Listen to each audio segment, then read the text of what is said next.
Welcome to the Real News Network. I'm Paul Jay. We're in Bretton Woods, New Hampshire at the INET conference, which has been discussing and debating solutions to the economic crisis.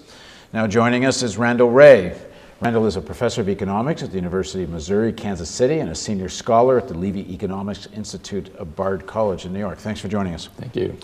So before we get into some of your proposals, let's talk about what you make of the current situation. I've heard at the conference that due to smart, coordinated international collaboration at the G20 mostly, we didn't enter the Great Depression. We more or less were in a Great Recession, but there's a slow recovery coming.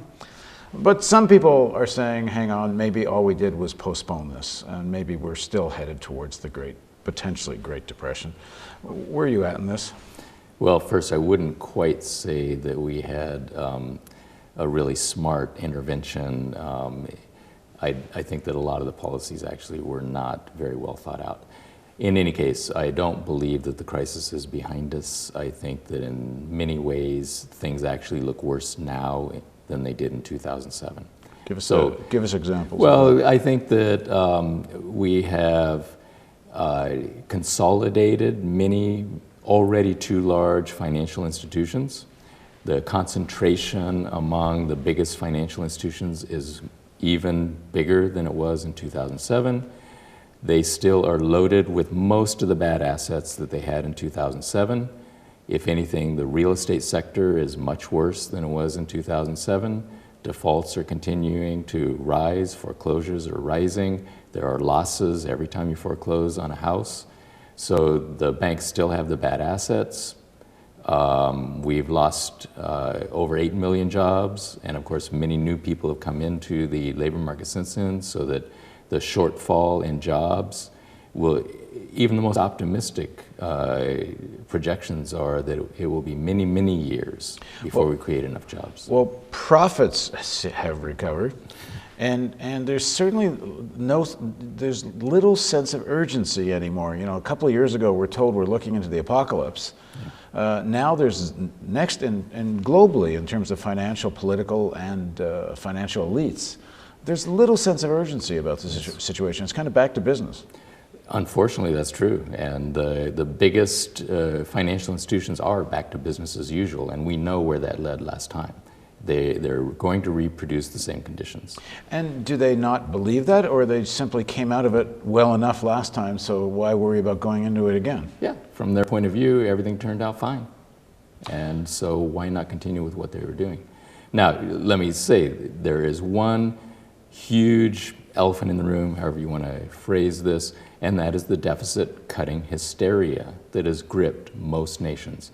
And that is going to lead to cutbacks in government spending, which could very well precipitate the next crisis as spending declines, as unemployment continues to go up, as more people lose their jobs and default on their debt. And the other factor that takes place with unemployment so high is wages go down. So on the demand side, it's getting worse. They're going to cut back on the government side. It's hard to understand how this doesn't have a recessionary effect, and they must know that. They're not fools.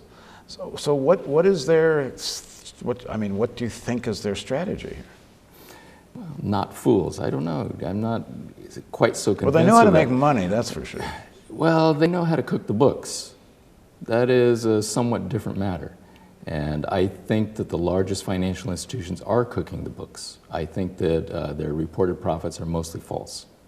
This is because of how much bad debt they're not really showing on the bottom line. The last reports a few months ago on the financial institutions when they reported record profits, where did those come from?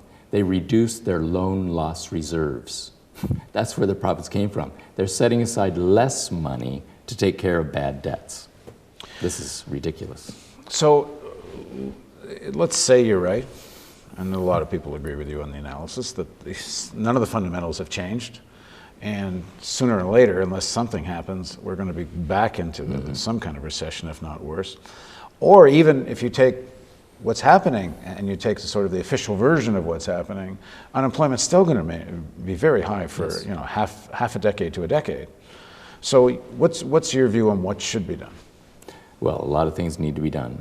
We need real financial system reform. This is a huge topic. That is important. So let's start with that, the further consolidation in the banking sector, so you actually have more, even bigger to fail than there was before. Yeah.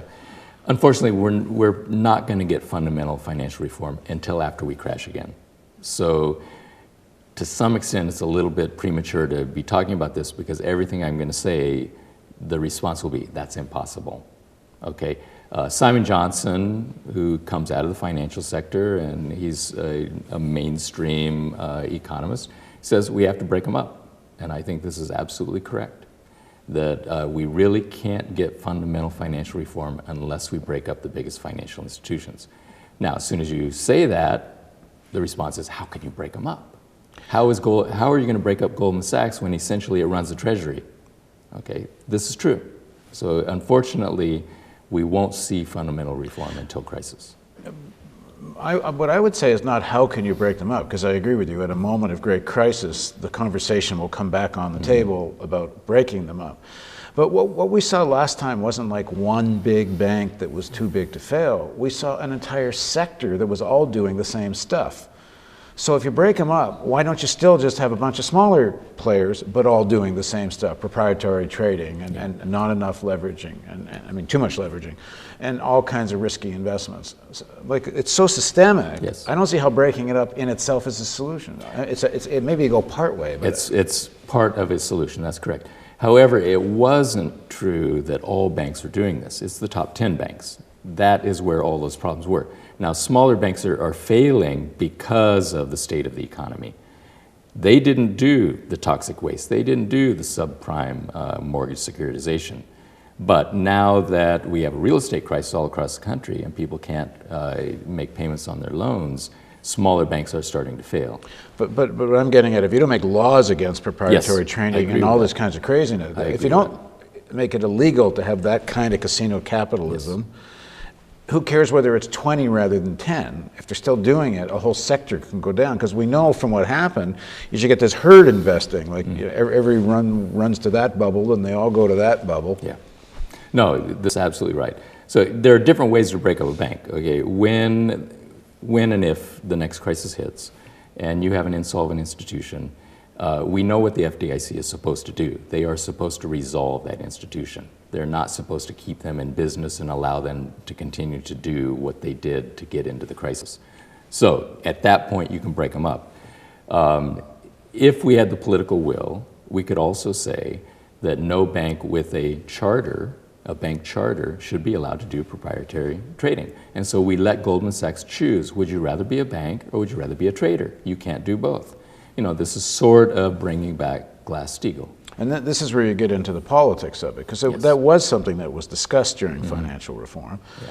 And you get into the situation where Wall Street, when we're talking finance reform, although it applies in other sectors of the economy, have so much power in Washington that it doesn't matter whether you have a good idea, in the sense that you can't get it past the power of money in Washington. Yes. So very unfortunate. So one of the options that was kind of talked about, but not that much, but it did come up in the healthcare debate, which is if you have a public option, it gives you leverage to, first of all, provide an alternative mechanism and ways to kind of discipline the industry. Does that not make sense in the finance sector too?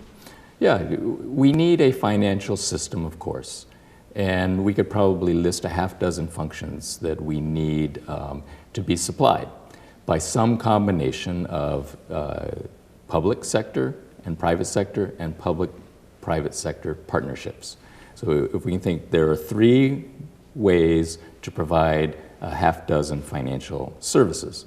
And there's no reason why we have to rely on the private sector to provide all 6 of these functions. There's no reason why we need to rely on the government to provide all. We need especially when the private sector is relying on public sector money to survive. Well, a very large part of our financial sector is supposedly privately supplied, but with the government backing them up. And in the old days, there was a trade-off that the private banks had to accept. If you're going to have the government standing behind you when things go bad, you have access to the Fed as a lender of last resort, you have access to the Treasury to insure your deposits, then the trade-off is we're going to regulate your activities. What we did is we reduced the regulations, we replaced them with self-regulation. We said, well, the stuff that you're doing is so complex, we're not sure we can regulate it, so we'll let you regulate yourself. That is where the problems began. Because now, with self-regulation, you decide what you're going to do. Try not to take too many risks, but we're not going to look over your shoulder. But if things go bad, don't worry, Uncle Sam's here. This gave perverse incentives that everyone, I think, who wants to recognize is able to recognize that this is not the way to run a financial system. Okay, let's move to unemployment. Talk about your proposals in terms of ways to lower unemployment and get closer to a full employment economy. Okay, so there are immediate things we can do right now to deal with the crisis. What we need to do is to get more income into the hands of households, more income into the hands of state and local governments. Okay, we have to relieve the fiscal crisis of states and local governments that are being forced to downsize, to lay off workers, put workers on furlough. All this does is cripple the economy, makes the housing sector worse, and makes the financial problems of banks worse too. So we need to get money to the states, and we can do that go back to the days of Richard Nixon, Republican, block grants to the states. $400 billion or so distributed on a per capita basis to the states, and allow them to prop up their budgets until we get economic recovery and their tax revenues are restored. So $400 billion there. We need to extend the payroll tax cut. The payroll tax cut was a good idea, something that we had been advocating for a long time. And this is the best way to get tax relief to average Americans, because about 70% of Americans pay more in the payroll tax than they do in the income tax. If you do a Bush income tax cut, most of the benefits go to high-income people because they pay most income taxes. If you do it through the payroll tax, you're targeting workers. What we should have done in the payroll tax relief was also give the payroll tax relief to the employers. The employers pay a matching tax.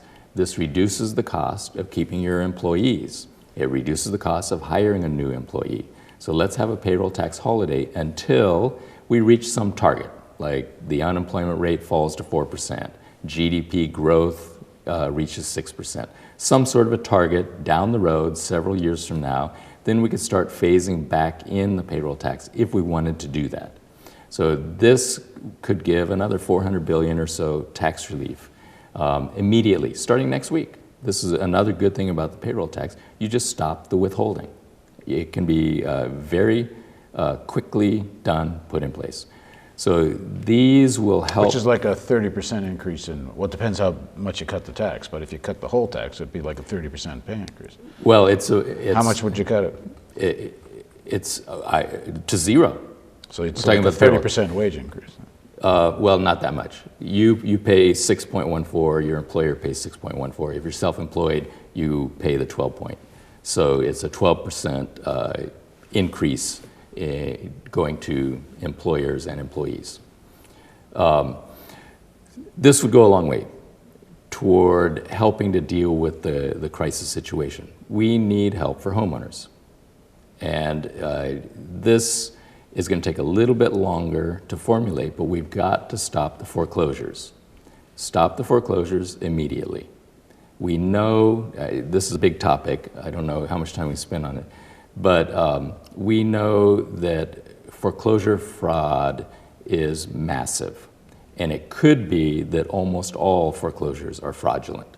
We need to stop this. Foreclosures are not good for the holders of the mortgage-backed securities, and they're not good, obviously, for the homeowners. Throwing people out of their homes makes no sense. Okay. So stop that immediately. And then we need to get mortgage relief. So the best thing to do would be to provide better mortgages, better terms to indebted homeowners. That's going to take a little bit of time and a lot of thought and, of course, a lot of politics to get that through. So ideally, that is what we would do. Okay, so that has increased purchasing power. Yes. What's the effect on unemployment? Well, The payroll tax, hopefully that could provide a little bit of help in job creation, or at least stop job losses. We need a jobs program. We need to look back to the New Deal. The New Deal created 13 million jobs. So this would be a publicly funded infrastructure jobs program. Well, infrastructure is a good idea. It's not going to be enough. We're going to need something like the scale of the New Deal. We're going to need 13 million jobs, maybe more. For a long time, I've advocated a job guarantee, employer of last resort, it's sometimes called. And this is the idea that the federal government provides the funding. It provides the funding. Doesn't mean it creates the job. It doesn't mean that it designs every project and manages every project.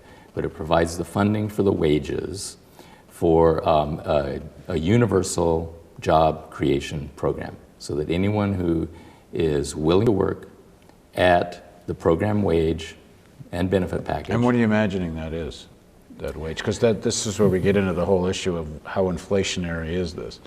I mean, if everyone got $50 an hour, that'd be one thing. If they're getting $7, it's another. Where you set the wage initially could have an impact on wages and prices when you implement the program. So this is more, rather than inflation, this is more like a one-shot. It could be a one-shot increase. All wages would adjust upward if you set this at a high wage, okay? The least disruptive thing to do would be to set it at a minimum wage, because we've already got a minimum wage, and presumably no one can pay below that. We know that illegally there are employers paying less than that. So you set it at a minimum wage. You give a package of benefits. It should include health care. And then the private sector is going to have to match this. Now, ideally, I would like to see a living wage. That should be the goal. Which some people are saying could be 14, 15, 16 bucks an hour. It's probably going to be, it depends, of course, on the state, the city, how expensive it is where you happen to be. But yeah, it's going to be probably more like double the minimum wage. I think that should be our goal. I think it should be our goal anyway. Why are people working full-time and living in poverty? Okay, so what's the bill and how are you going to pay it? Okay, well, the bill actually is surprisingly low. So I don't think this is something we should be concerned with, but I realize that people are. It will be 1 to 2% of GDP. And the reason that there's a range is, of course, it's going to depend on the wage, it's going to depend on the benefits we give, it's going to depend on how much would unemployment compensation spending go down as people move out of unemployment benefits into this program. We're going to get a saving in that program as people transition over here. We might get by with less welfare spending, fewer food stamps, because people are moving into this program. Maybe incarceration costs are going to go down because people now have an opportunity, young people have an opportunity to get jobs rather than going into a life of crime. So obviously the estimates are going to be a bit fuzzy, but 1 to 2% of GDP. Which is how much? Well, GDP is 13, 14 trillion. So what's that come to? I can't do the math in my head. You've been asked this 100 times. You got to know the answer to this. No. No? Well, take two zeros off. 13 trillion. All right, do it for me. You're the economist. 130 billion. All right, so we're $130 billion, which actually doesn't sound like that much. It's surprisingly little, actually. You know, if you think about how much do we spend on social programs, and a lot of the social programs exist exactly because we don't offer jobs. We don't offer an opportunity to work and earn a living. We have to have an array of social programs, including incarceration, in order to take care of the population that can't get work. So let's say it's $130 to $150 billion for the sake of argument. Where does it come from? Well, it's going to come from the same place all federal government spending comes from. That's why I said it's important that this program is funded by the federal government. If we're talking about state and local governments, they are revenue constrained. We know that. That's why they're cutting back and laying off their workers, because they really do have to pay for their spending out of their tax revenue, plus borrowing, although they're very constrained in borrowing, because as soon as they run a deficit, Moody's downgrades their debt, their interest rate goes up, and they can get into a vicious debt cycle. The federal government is completely different. The federal government actually, when Bernanke was asked, where does he get all this money that the Fed is using to buy toxic waste from banks in the bailout? And Bernanke said, you know, what we do is we have somebody that uses keystrokes. We push buttons on the computer and the deposits of the banks are increased. And it was several $1 trillion. Well, the total accounting of the bailout for Wall Street might be $20 trillion. A lot of that is guarantees that will only kick in when the next crisis hits. If banks don't recover, the bill will get bigger and bigger. But the guarantees plus the purchases plus the lending is $20 trillion. Okay? Compare that to the stimulus package, which was $1 trillion over 2 years. So that gives you the order of magnitude there. $150 billion doesn't sound like enough money for 13 million jobs, you're saying? It doesn't sound like enough dough. Like if the stimulus package was over 800 million and didn't seem to create that many jobs, mostly it seemed to save some jobs at the state and municipal levels. How do you get to creating 13 million jobs with far less money? Well, for one thing, you're not spending it through the private sector. There's not going to be the profit markup on this. But didn't most of that money go and wind up going to state and municipal governments? But again, it's this program. I'm only talking about the wage bill in the program. Wages at the minimum wage times 13 million people doesn't amount to very much. There have been programs like this. We had the New Deal in the United States, but even today there are programs like a job guarantee, employer of last resort. And the common experience is that it's about 1% of GDP to supply a job at the minimum wage in whichever society you're talking about to anyone who can't find work in the private sector or in the regular government jobs. It doesn't come to much. And a job at a living wage is what, double? It would be double. It would be like $300 billion. So what's the resistance to this? I mean, when I originally heard about this plan, I thought it was a lot more money, and I could never get my head around how do you just create that much money? Well, they've actually, I take your point, they've actually created a lot more than that money in terms of the way that they've been bailing out banks. So it's actually not really that much money. Yeah. So what's the resistance you get to this? Okay, well, so one is that people don't understand how the federal government spends, so they worry about affordability. Now, I know you could say on even conventional terms, this doesn't sound like a whole lot of money, but still they're going to say, but hold, the federal government's already broke. How are they going to pay for this? Okay, we've already got a $1 trillion budget deficit, so you're going to be adding to the budget deficit. So you need to explain that Bernanke was right, that this is not a question of the government doesn't have the money. The government creates the money as it spends. If you're a Social Security recipient on the first of the month, what happens is that you get a credit to your bank account. Where did the money come from? A keystroke. Okay? As Bernanke said, it's exactly the same way that the Fed buys toxic waste from banks. It's a keystroke. Okay, this is the same way that the Treasury credits the Social Security recipient. So the critique of this is at some point it becomes inflationary. Okay, so then the second issue is the inflation issue. The way this program is designed, it's a higher off the bottom scheme. It is a fixed price floating quantity. That sounds a little bit technical, but the idea is the government doesn't bid against the private sector to get employees into this program. It just offers, it says, we're going to pay $7.50 an hour. If you want a job, we will pay the wages for the job, okay? If the private sector wants to hire people out of this program, all they have to do is pay $7.55, okay? And when the private sector offers $7.55, the government doesn't say, we'll pay you $7.60. You see, they don't bid against the private sector. They have a fixed wage. A fixed wage provides a wage floor, It doesn't push wages up. It prevents them from falling below the floor. So The wage itself is not going to pressure private sector wages. Well, I can imagine that it could in some ways, although I don't know why that would be a bad thing. But the more desperate and unemployed people are, the more you can beat people up, including unionized workers and others.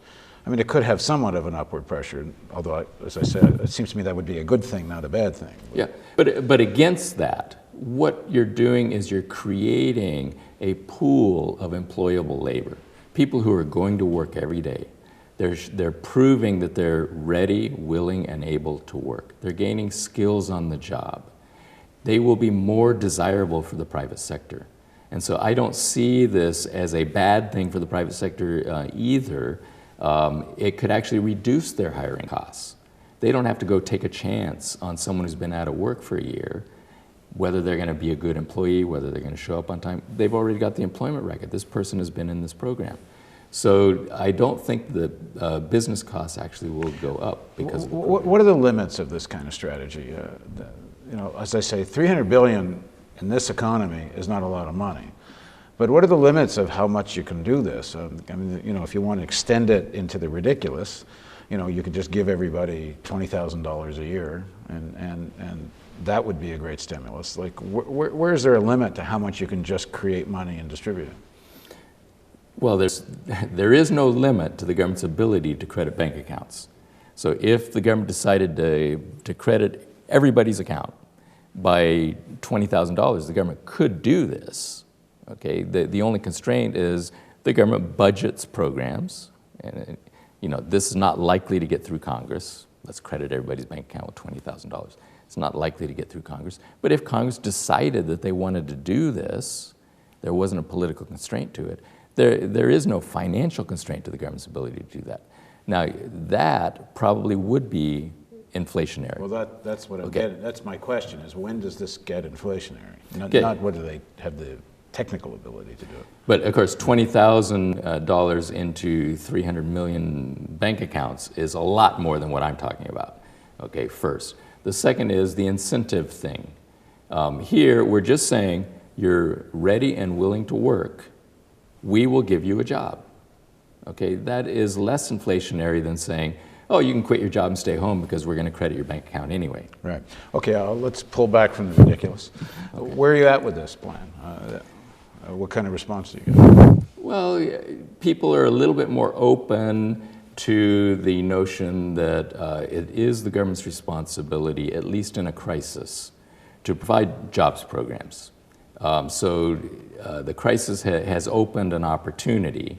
It's still a hard sell, and it has become harder because of the deficit hysteria in Washington, where you can't even, you know, what are they arguing about in Congress? $30 billion, right? They're going to shut down the government for $30 billion. That has become a huge barrier. I mean, just to close the loop on the argument, because I don't think I did, I assume your argument is that once you do this, it will generate so much economic activity that the government actually winds up getting back more or less the 150 bill that it put out. I can tell you, I'm not the only person working on this proposal. Phil Harvey has done very careful calculations, because he's more concerned about the budget than I am, because we have different views about government affordability and so on.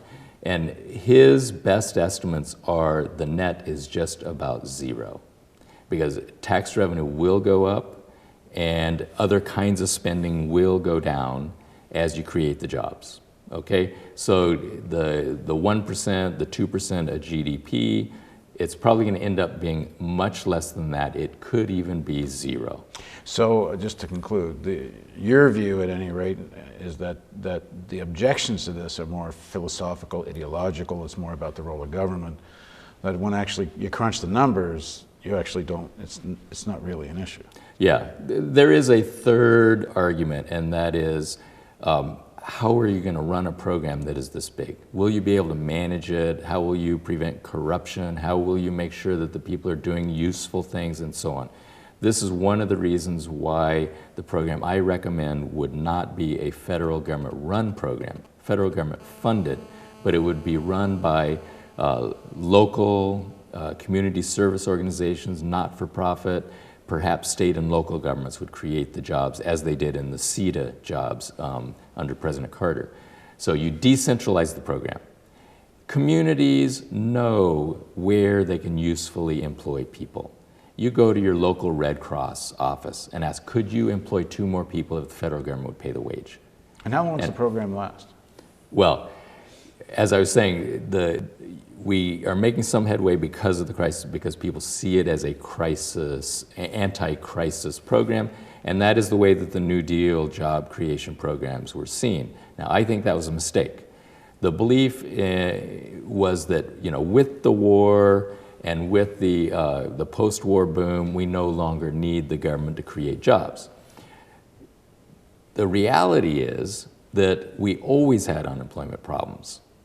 Even in the early post-war period, the golden age of U.S. capitalism, there were millions of people who could not find jobs.